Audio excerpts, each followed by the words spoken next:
საინტერესო რაღაც მინდა შემოგთავაზოთ, ეხლა მე. ბევრმა იცის ამ საკვები დანამატის შესახებ, ვინც არ იცის, მოდი ერთად ჩაუჯდეთ, გავიაროთ რა არის, როგორ მოქმედებს, რა დადებითია, რა უარყოფითი თვისებები აქვს ამ ყველაფერს ნახილვად შემოგთავაზებთ ეხლა მე ამ ვიდეოში. მოკლედ, ჩემი გამოცდილება არის ესეთი, რომ რაღაც გარკვეული დრო 1-2 წელი დაახლოებით მაქვს ამის გამოცდილება ამ საკვები დანამატის. ეს არის კრეატინის მონოჰიდრატი. ეხლა ეს არის ფხვნილის სახით წარმოდგენილი.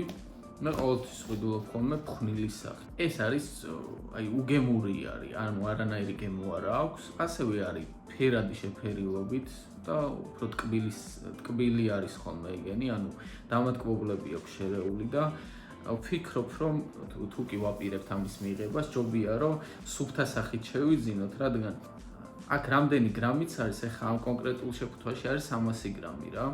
ანუ 300 გრამი სუფთა სახით გვაქვს კრეატინი. ეხლა მე იმის დატკბობა თუ მინდა რამე შეურევ რა, რამე წვენში გაურევ, მაგრამ მაგას არ გირჩევთ, იმიტომ რომ არ არის ეგ ჩანსაღი და როდესაც ეხლა ჩვენ ესეც საკვებ დანამატებთან გვაქვს საქმე, ჯობია რომ სუფთა სახით მივიღოთ რა. ანუ უგემური არის, არაფრის გემო არ აქვს, არც წამლის, არც ტკბილი, არც მარილიანი, მოკლედ ჩვეულებრივი უგემური გემო არ აქვს, მოკლედ რა.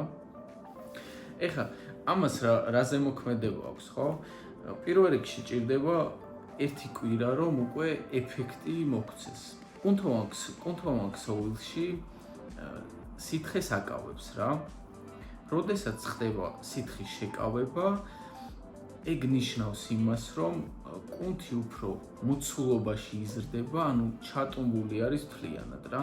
რისი საშუალებაც აქვს, თლიანად არის შევსებული, ჩატუმბული. რა თქმა უნდა, სწორი კვება ჭირდება ამას, ჯანსაღი კვება, რთული ნახშირწყლების მიღება, რომ ეს ეფექტი მოქცეს საერთო ჯამში.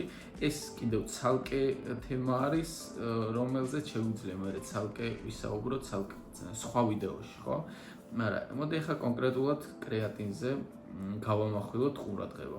კუნთს შეავსებს, ჩატუმბავს და უკვე მეტი უნარი გვაქვს უფრო, რომ სიმძიმეები ავწიოთ, უფრო ეფექტურად ვივარჯიშოთ ძიმე წონებზე ასევე, რაც კუნთს აძლევს იმის საშუალებას, რომ მეტად დაზიანდეს კუნთოვანი ქსოვილები. ეს კუნთოვანი ქსოვილების დაზიანება ნეგატიურ კონტექსტში არ არის რა, ანუ ცუდი არ არის.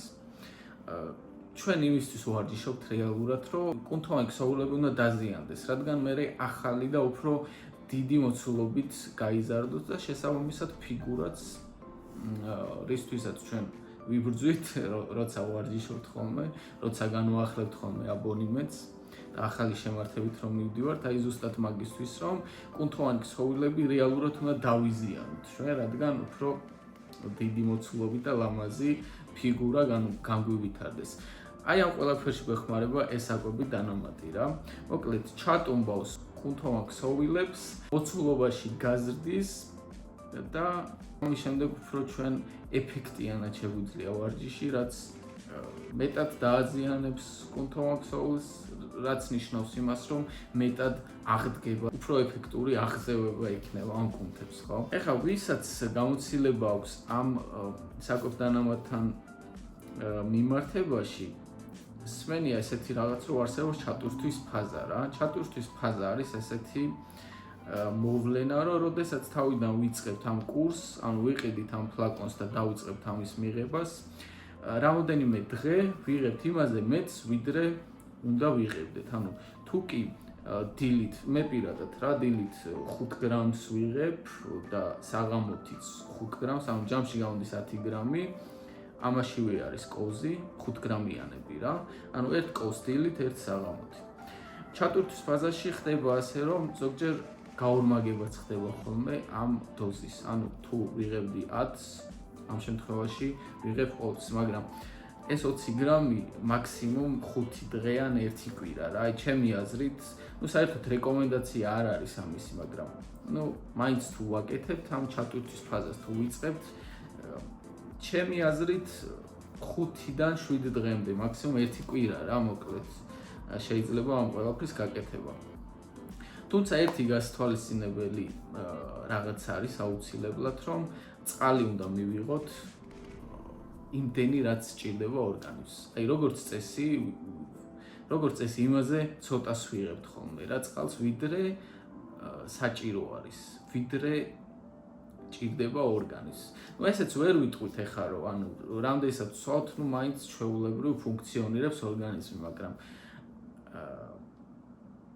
ლიტრანახევარი 2 ლიტრი წყალი, თან როდესაც ვარჯიშობ, როდესაც დატვირთული ხარ, ხო, ფიზიკურად, ორგანიზმისთვის ისედაც კარგი არის. და მით უმეტეს, როდესაც ამ საკვებდანამატს ვიღებთ, საჭირო არის რა. და ეს ეხლა რატო, ხო? ეს არის ფხვნილის სახით, რომელიც იშლება რთულად.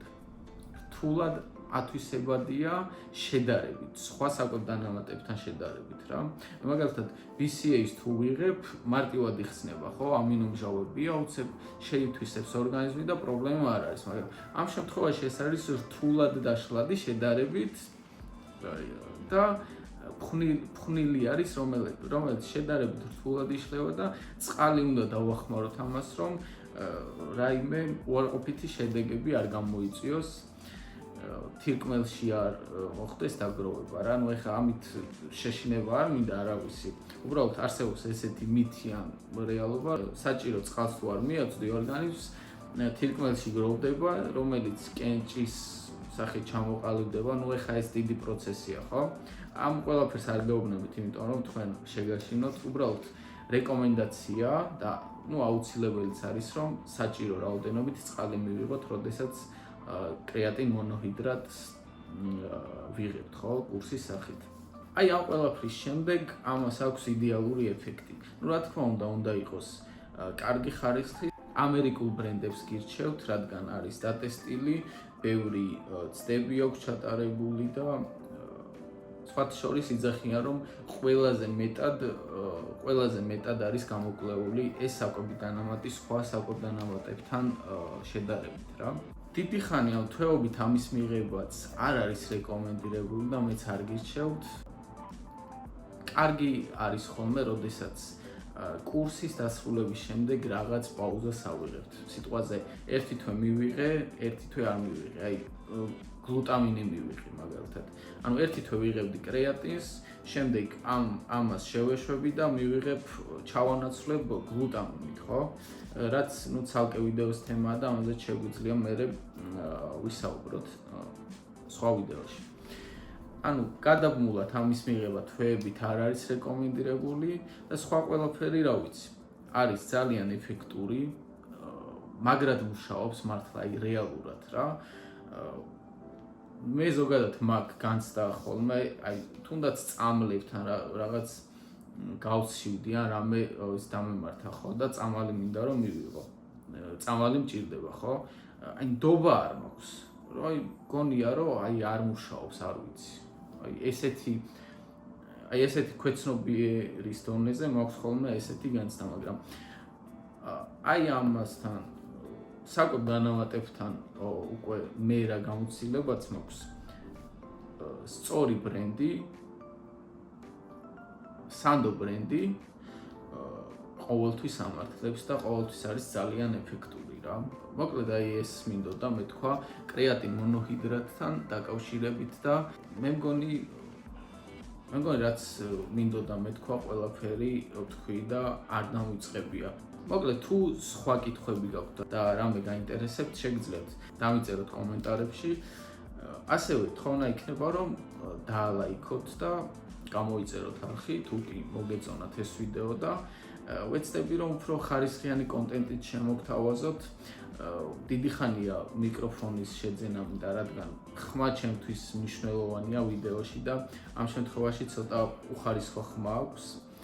და მოკლედ თუ გაინტერესებთ მსგავსმა კონტენტმა, ვეცდები რომ უფრო დავხვეწო და გამოვასწორო ის პრობლემები, რაც პირველ რიგში მე თვითონაც მაწუხებს ხოლმე ამ ვიდეოებში. დაგემშვიდობებით.